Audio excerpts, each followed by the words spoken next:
Welcome to episode 5 of Hex and Harmony podcast. We are here today going to talk about a little ancestral magic.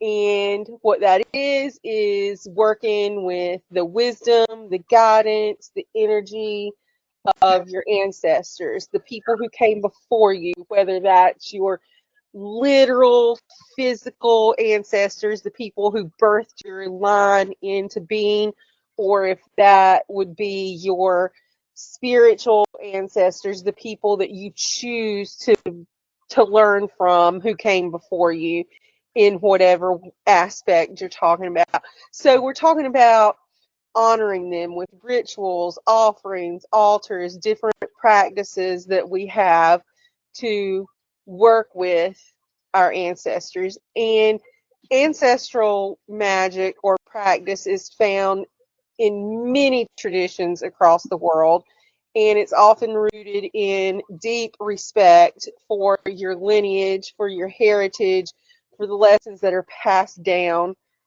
through time. And me personally, because I have different paths that I walk, I choose to work with a wide variety of ancestors. I have my physical ancestors that I work with, like I mentioned, the people who birthed my line and led to me. I also work with a lot of Jewish ancestors that I chose because I converted to Judaism as an adult. I didn't have that heritage and lineage as a child instilled in me. So I work with the ancestors, the patriarchs and the matriarchs that I choose to work with through my religion, and then ones who I choose to look up to at this point in my life.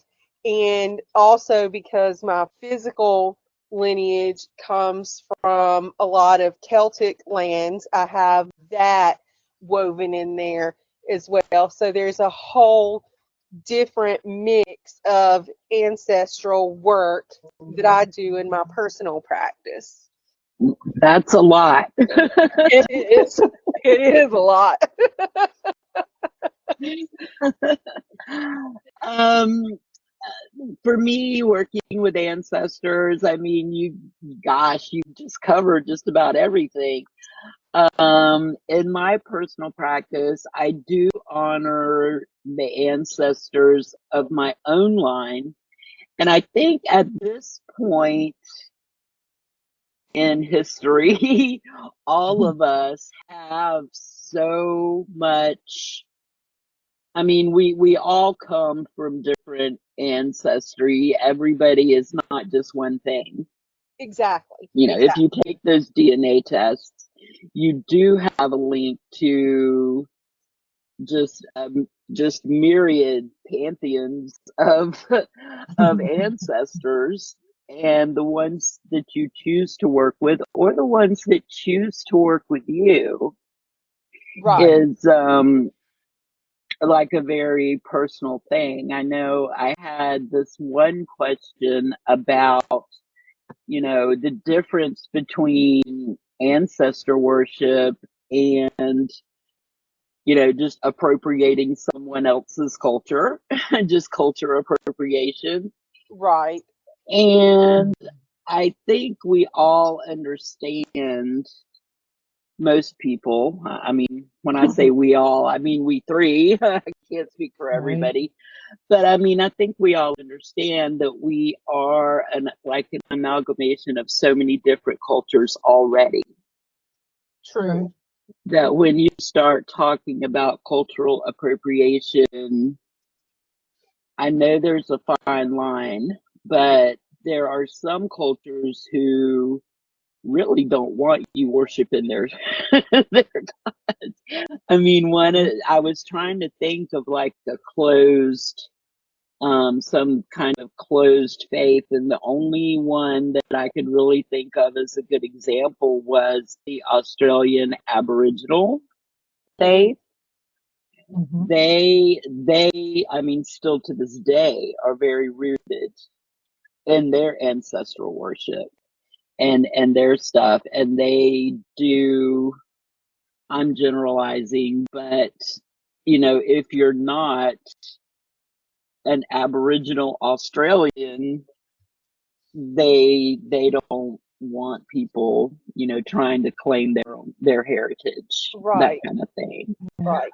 And But actually, speaking about that and closed religious practices, a lot of people don't realize it, but Judaism is a closed religious practice. And unless you are Jewish through birth or through conversion or whatever, you really shouldn't be practicing that at all, unless you are invited to by someone who is like, I could invite you to a Passover Seder or something, and you could come and you could learn and you could participate because I invited you. But to just do that on your own because you think it's cool, that's mhm. not that's not kosher at all. No, So, because I mean, the Jewish people spend their whole lives learning living and learning what the right, culture is and what it means and what all of the sacred knowledge and the hidden knowledge that goes with it. And I think that is true for just about any culture. You have to learn, you can't just do it because it looks cool. You right. have to put in the work to learn what it means to And really learning is feel. good as long as you're learning from the right people, people who Mhm. are of that faith or that heritage or whatever, whether that's Judaism or whatever. And you can learn on your own through books and online and whatever, as long as you're getting the information from teachers who are of that. But don't take it on as your own and then practice it as your own. And for God's sake, please don't go out and teach it like you Oh my are of that. That, God. to me, Yeah. that's where it gets into cultural appropriation. And a lot of times that comes into play with Judaism in the fact that Christianity takes a lot of Jewish practice and appropriates it into their own. And you see it, and a lot of people don't even realize the difference because we hear so much about the Judeo Christian religions. And Right. there is no such thing as Judeo Christian. They're not the same thing. Right. Well, the Christians stole all of paganism too and tried to make it their own. There I is mean, no they've such been doing it thing. for So, centuries. so yeah, and I'm not going to sit here and get into all that because that's not what our episode's about. So we've already Mhm. gone off on the tangent, but that's fine. But that's where cultural appropriation comes in when you take something that doesn't belong to you Mhm. and practice it as if it's your own. Learn it by all means. I don't think that most people have a problem with someone learning their traditions as long as they're not stealing it and trying to make it into some cool practice, especially when the people who they're stealing it from have been walked all over and hurt Mhm. in so many ways. And that, to me, that's where the line is drawn. But Yeah. Well, it's just like Native American spirituality. People think it's cool to talk about, the right, Sky Father and talk about all these Native American things and have feathers in their hair and because they think it's cool, but they need to understand that that is a culture that does have cultural wounds hmm, and ancestral wounds that need to be healed. And they don't take the time to really immerse themselves and really learn what they're doing and really learn the feeling that comes from that the words come from. now if you spend time learning it from the appropriate people and they give you permission, that's another thing altogether. But when you just Um, take it because it looks good, yeah, that's a problem. yeah, just because it looks cool, or you like the sounds of the drumming and the flute or whatever, or you want to smoke some peace pipe. I mean, there's a I whole mean, lot more to it than that, I you know? I I practice a lot of shamanic practices, but I spent years studying it as well. I didn't just pick it up and think this looks cool, so I'm going to do it. I studied it and went through training and this, that, and the other. And then there are still things I don't do because it's not my place to do it. But I also weave in the shamanic practices of Judaism because there are shamanic aspects to Judaism, and I bring in the Celtic shamanism with it as well because there's that. Because shamanic practices aren't just Native American. Right.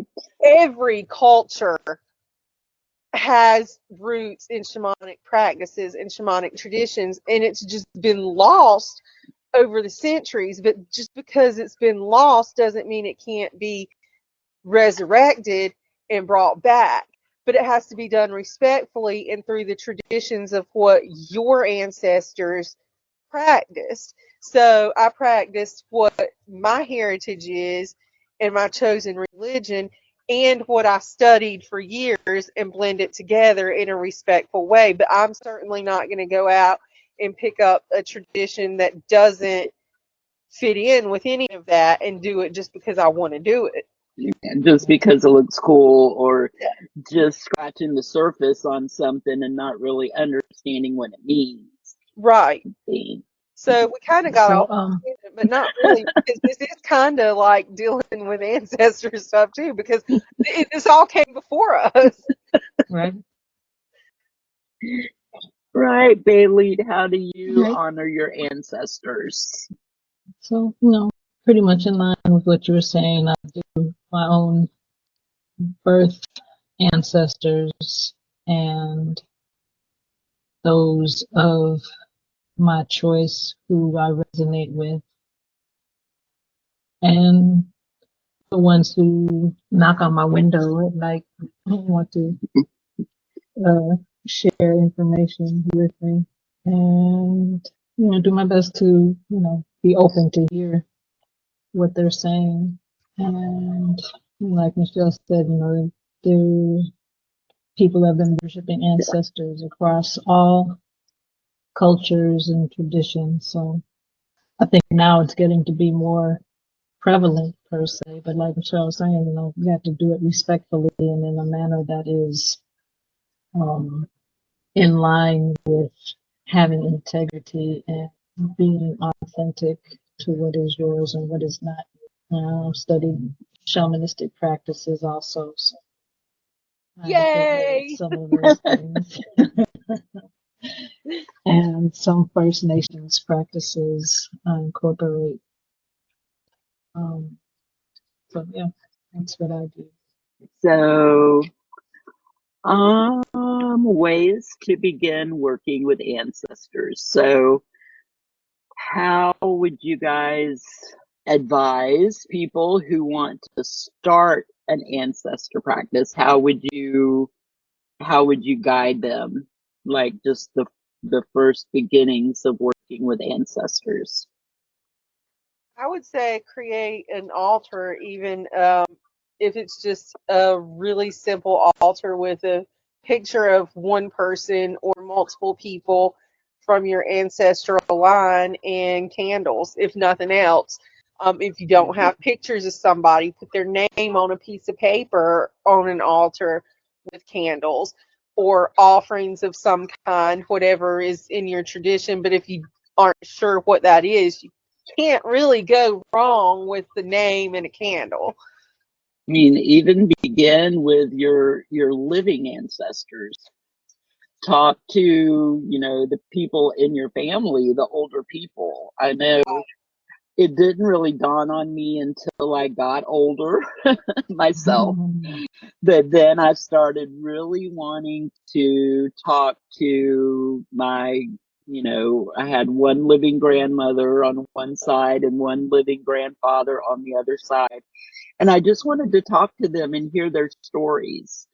And they will tell you, I'm like, well, how was it way back when? I remember asking my grandmother, during World War II, did you know that, because she was young at that time then, but did you know that there was a war going on.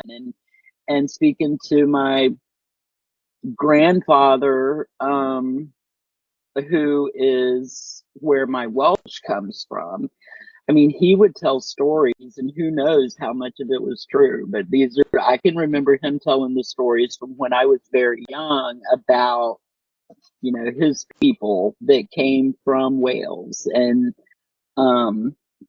where they lived in Wales and where they were from and all that kind of stuff. And if you start there, you can connect with other ancestors. And I think if you start showing the interest, the true, interest, not just, oh, I wonder, but if you really start to display the interest, I think that ancestors will come to you if they see that you really want to know and you really want to connect. It's very possible that they can start coming to you rather than you having to go look for them. You just have to be careful you're not getting a trickster coming through and messing with you, but that's a whole other thing. But but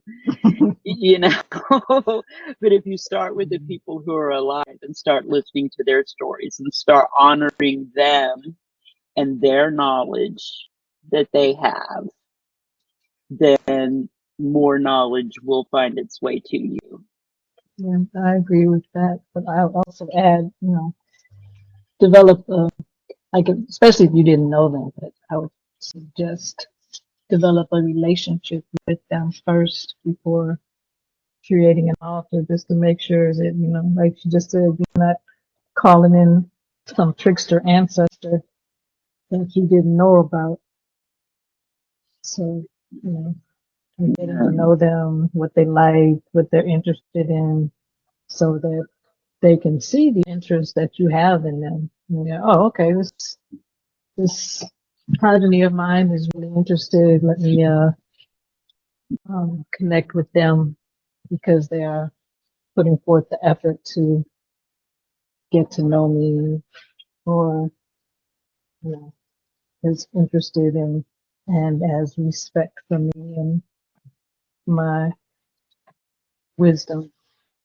That's a good point too. And something else is, just because they're your ancestor doesn't mean you have to want to work with them. Because let me tell you, if Hitler was my ancestor, yeah, don't want to have a relationship with him, wouldn't want to have him on my ancestor altar. No, thank you. Closing that down right now.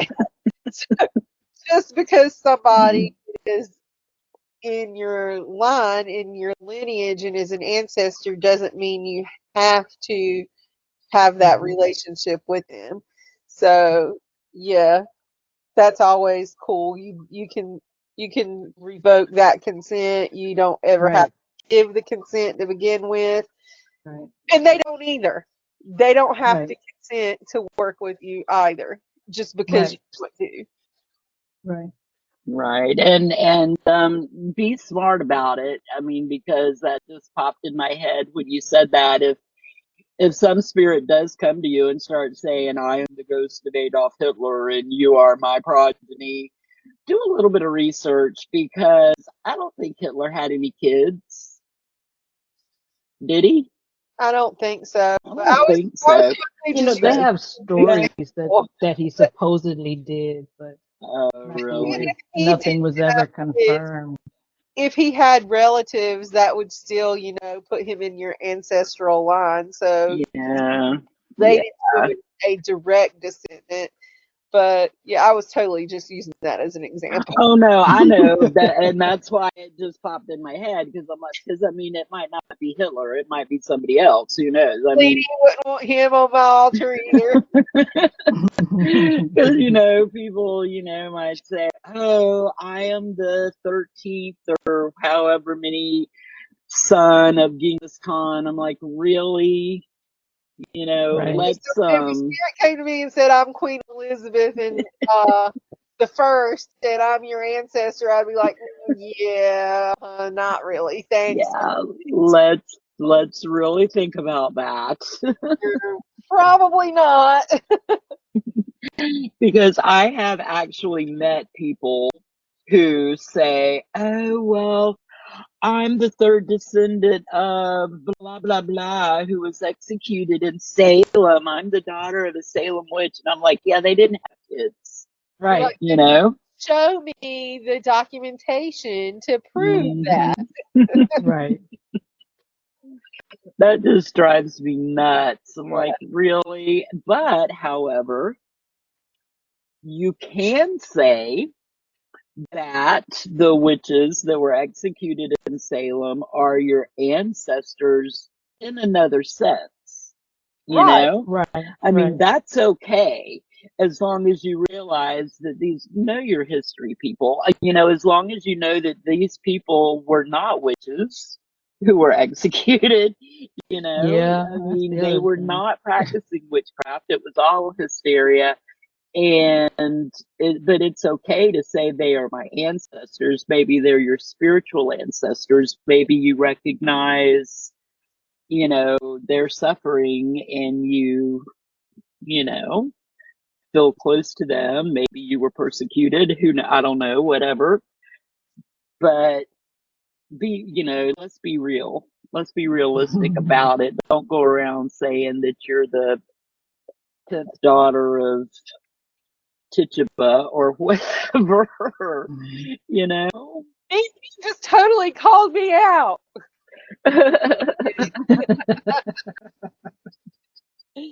Because Tituba may have had kids. I don't know. I don't know if She she might be the was. only one who might have. Yeah, I think I know she was accused of witchcraft. I don't know if she was actually killed. She was not. She She actually was, confessed, and they let yeah, her go. Mm. and then she disappeared pretty much. So she might have had some kids somewhere down the line. Right. Right. But you know what I'm saying. Right, right, right. Yeah, she. Totally called me out there, Tegan. Just kidding. Just kidding. JK. So, what kinds of things So, do y'all put on your altars if you have ancestor altars? Well, like you said, pictures if I have them, or even a symbol to represent that. I mean, if it's like a very, very old ancestor, like from the Middle Ages, who I don't really know, but have been trying to connect with some kind of symbol to represent them, and a symbol. It could be anything. It could be really whatever I'm drawn to, whatever like gives me the feeling of that connection. It could be a pine cone that I found in the yard that, maybe I was just like, um, when I walked outside yesterday and I thought this was so beautiful. Um, I walked outside yesterday and just spread all over the front steps to my house was a veil of honeysuckles.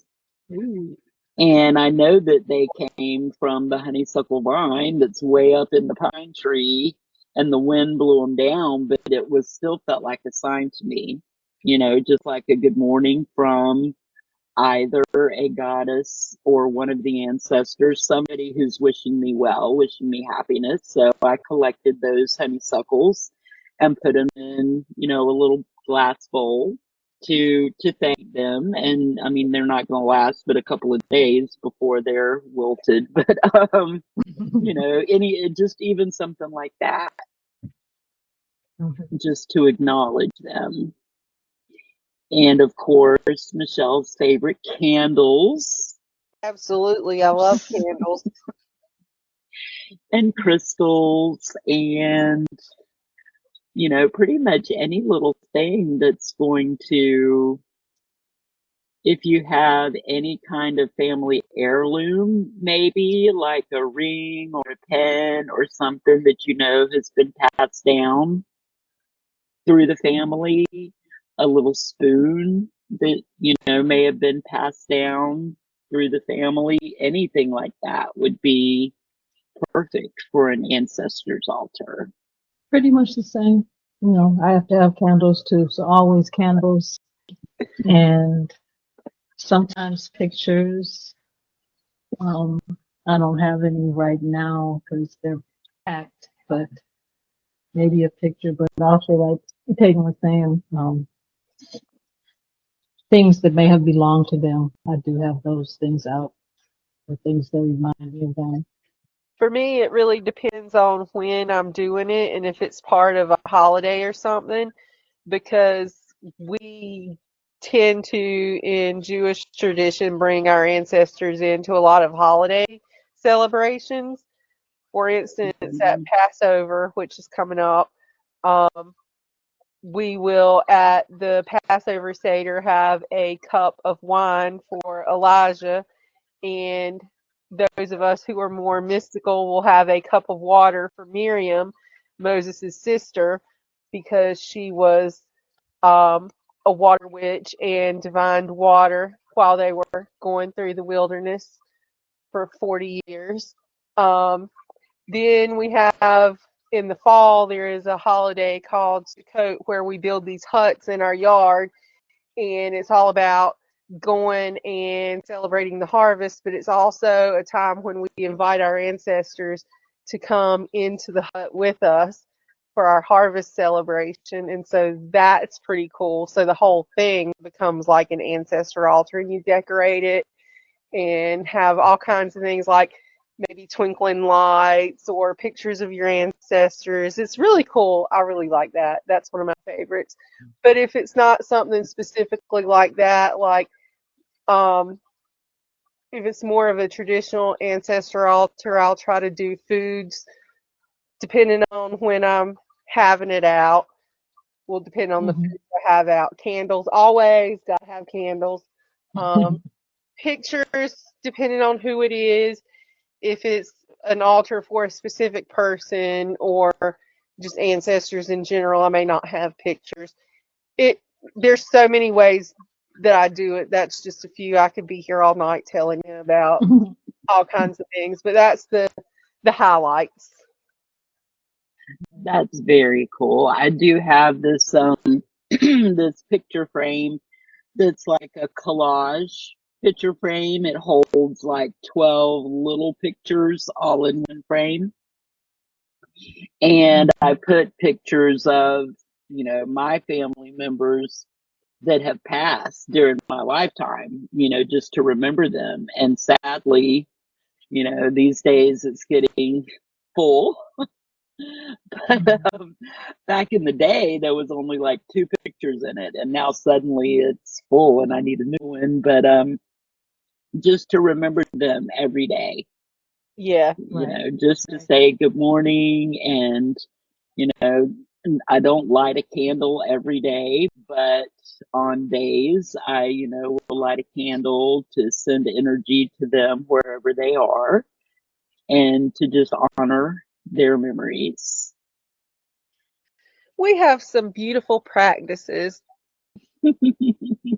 Yes. We do. And it's not about being sad. It's about honoring the people that have either been in your life physically or who lived 300 years ago, but still contributed to your life in one way or another, either by birthing your great great great great great great grandmother, or by just their spirit being in your life now.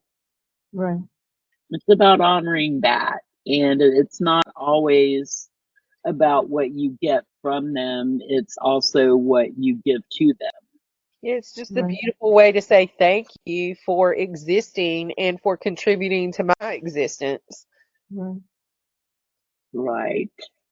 That is lovely. So I think that's going to about wrap us up for tonight. I had a wonderful time listening to everybody's practices. Wow. always learn something and come away with different ideas on things to learn more about or consider integrating into my practice. So I just like that. If nothing else, out of having a shared podcast, I love learning things from others. I'm not afraid to say that. So Right. thank you for talking with me tonight about ancestors and things like that. It was lovely, and I look forward to our next time in approximately 2 weeks. In approximately 2 weeks. Have a good day. Bye, y'all. Namaste. Wow.